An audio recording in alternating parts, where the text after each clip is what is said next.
Herzliya-Conference 2012. Herzliya-Conference 2012. Special interviews, highlights, and live broadcasts on IDC-Radio. Welcome back to the IDC Radio at 106.2 FM or online at 1062fm.co.il. I'm Anouk Lori, and here with us is Ambassador Edward-Djerejian, former ambassador to Israel and Syria, and founding director of the James A. Baker III Institute for Public Policy at Rice University in Houston, which I want to go to. Welcome, Ambassador. How are you? Pleasure to be here. I hear you're very tired. From here, you're going to a meeting? Yes, been here for about 4 or 5 days, and then I'm going to a meeting with President Shimon Peres, and then straight from there to the airport. But it's been a very productive week and quite fascinating. All right, so I'm very humbled that you took the time to speak with me. Thank you. Our pleasure. You were ambassador to Syria from 89 to 91, is that correct? 88 to 91. Okay, did you actually ever personally meet with President Bashar al-Assad? I met with President Bashar al-Assad, obviously after he became president. I never met with him when I was assigned to Syria. His father was in power then, Hafiz al-Assad. But in 2000, I did meet with Bashar al-Assad, and I had about 3 meetings with him. Is he a man you could ever imagine stepping down? I thought maybe he would be. At the beginning, in 2000, he came in as a young reformist president. There was talk about the Damascus Spring in 2001. He was educated in London. He was an ophthalmologist. He married a very modern Syrian woman who was a beautiful woman, Asma Akhras, who was with J.P. Morgan Chase. And so there was the aura of a younger person coming in that might start reforms. And he did start at least rhetorically, a reform program. But it never really got off the ground. Do you think his demise is now inevitable, or is it something we cannot say yet? I think the demise of this regime, I think, is inevitable. But if you ask me when, I cannot answer that question. This may be a prolonged, tragic agony for the Syrian people, with a great deal of growing concern by the regional and international community, because the instability that chaos and turmoil in Syria produces to all of Syria's neighbors, Israel included, but certainly Iraq, Lebanon, Turkey, Jordan. But I think the regime has certainly lost its legitimacy by the large number of people that have been killed by the Syrian military intelligence and police apparatus. What kind of regime could you imagine following an Assad era?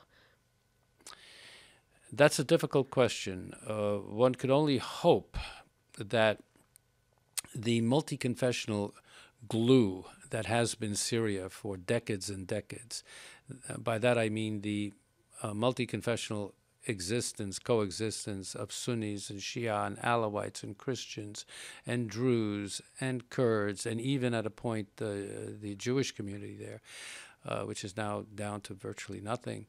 I hope that tradition somehow restores itself. I have no doubt that we're going to see something akin to what we saw in Tunisia and Egypt, that Islamist parties will come into governance, but how they share their political position, how they govern is going to be the critical question, and whether or not there can be coalition governments that respect some of the fundamental principles of democracy as we know them, certainly in the United States and in Israel, which is the alternation of power. You gain the votes in one election, you're in. You lose them, then you leave peacefully. Or the rule of law, independent judiciary. At times we get too fixated on elections as the major vehicle of democracy. I do not consider elections themselves. Elections have brought a lot of dictators to the world, including Adolf Hitler in the Weimar Republic. And it's brought about Hamas, so it's not necessarily... And it's brought about Hamas in 2006. Would you support an international effort to remove Assad from power like has been done in Libya? I believe it's inevitable. What we're seeing now is the issue being referred to United Nations Security Council, because we're looking at a humanitarian disaster also in Syria as the isolation of Syria economically, politically, continues, the people are going to suffer more and more. And I think that the confrontation between the people, the so-called Free Syrian Army, and the regime is only going to intensify. So there's going to be some sort of international action. I would not jump to the conclusion that it's going to be military. Syria is not Libya. But unless there's something that happens that forces the international community's hand on that, I think what we're going to see is a prolonged confrontation that will lead to a change in this regime, but I cannot predict when. I believe, if I'm correct, that you've spent quite a bit of time in Russia. What do you make of Russia's ties to Syria and its refusal to condemn what's happening in Syria at the UN? There are two aspects of the Russia's policy towards Syria. One is, in principle, they do not like the United Nations Security Council passing resolutions that, quote unquote, as the Russian ambassador said at the UN, interfere in the domestic affairs of the people. They don't want to create precedent, nor do the Chinese, by the way, whereby the UN Security Council takes actions that deal with internal affairs of third countries, because they see precedents being established that can be used against them. But having said that, I think the second aspect of Russian policy that really bothers me is that it is so self-interested. Arms sales to Syria, access of the Soviet naval fleet to Tartus, and commercial interests, I think, have a large part of their position. Assuming Assad's regime falls, what do you think is the likelihood for a rapprochement with Israel? It all depends, of course, on who comes to power, what coalition of forces come to power. But again, I think if it is pluralistic, if various factions come together to form the next government of Syria, I think there are going to be some possible openings there. First of all, the most important vis-a-vis Israel is whether or not there will be a government in place that can pursue Israeli-Syrian peace. You know, when I was in government in the Bush 41 administration, and I was here as ambassador to Israel during the Clinton administration, but in the Bush 41 administration in 1990, in 1991, 1992, we were so painfully close to an Israeli-Syrian agreement that it hurts even for me to talk about it today, because without any exaggeration, we had negotiated successfully 80% of the issues between Israel and Syria on land, peace, security arrangements, and access to water. 80%. All we had to do was bring home the 20%. We had gotten Hafez al-Assad to direct negotiations with the Israeli government. And of course, we had our elections. We lost time with a new democratic administration in power, and the opportunity slipped. But what I'm saying is that the possibility for Israeli-Syrian peace is real.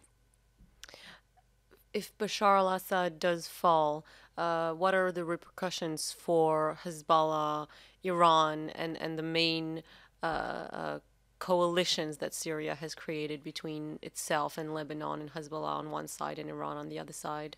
Well, I think Iran is already a loser in what's happening. Iran has staked its presence in the Levant mainly on Syria and its strategic alliance with Syria. And Syria, for its own reasons, under the father, Hafez al-Assad, basically to surround Saddam Hussein's Iraq, established a close strategic alliance with Iran. But as I see it, a lot of people sort of build up Iran as a superpower manifesting its influence throughout the whole Middle East. I don't see it that way. The nuclear threat is a real one that has to be dealt with on its own merits.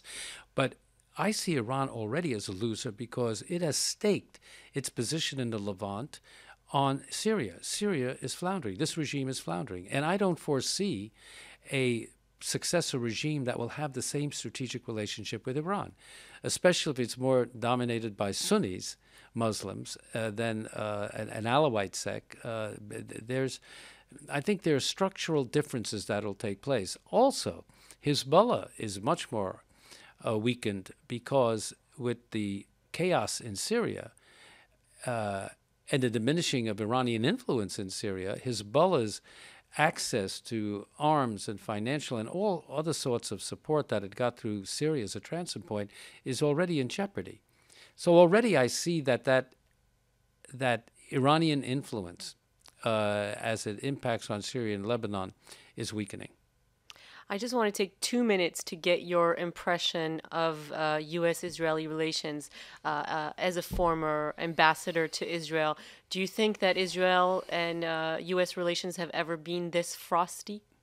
Well, I think the major, as you well know, the U.S.-Israeli relationship is very complex. It has many dimensions.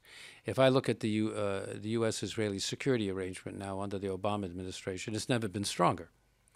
President Obama, and I say this in a very nonpartisan way, President Obama has given the Israeli defense establishment what it's been asking. He even asked George W. Bush, who was a very strong friend of Israel, but we never gave the bunker-busting bombs to the Israeli military. Obama has. And there are other things, as you probably know, in terms of air defense. So I see the military and security relationship as close as ever. And I think that's a Democratic-Republican. There's no difference between Democrats and Republicans on the strategic security alliance with Israel. So that's one thing. But I think where the real divisions are on Arab-Israeli peace. I think Washington would very much, and I also advocate that Israel should do everything possible to get to the table with the Palestinians. As frustrating as it is, this is the key. If Israel wants to do anything to influence the so-called Arab Spring, first of it should be very careful in what it says, do no harm. But the one thing it can do is move forward on peace with the Palestinians. That would have such a positive impact in avoiding worst-case scenarios with the Palestinian street and young people manifesting themselves in peaceful demonstrations against Israel. It would really enhance Israel's position, but also enhance the prospects of peace. Now, I know that it takes two to negotiate, but I've just come from Ramallah. I've met with with Palestinian leaders, and there's no question in my mind that Abu Mazen and Salam Fayyad want to make peace with Israel. I mean, there is a partner. I mean, you hear a lot of rhetoric, oh, we don't have a partner. There is a partner. I don't know how long those partners are going to remain in power because they have Hamas and they have to come to an accommodation with Hamas. But there's no question in my mind that I hope that these exploratory talks that took place in Amman will move forward in a more serious manner, frankly, so that the parties can start negotiating again. Ambassador Djerejian, thank you so much for taking the time to be with us. I hope you have a safe flight back. Thank you very much. You're listening to IDC Radio at 106.2, and I'm Anouk Lori. Thank you. Herzliya-Conference 2012. Herzliya-Conference 2012. Special interviews, highlights, and live broadcasts on IDC Radio.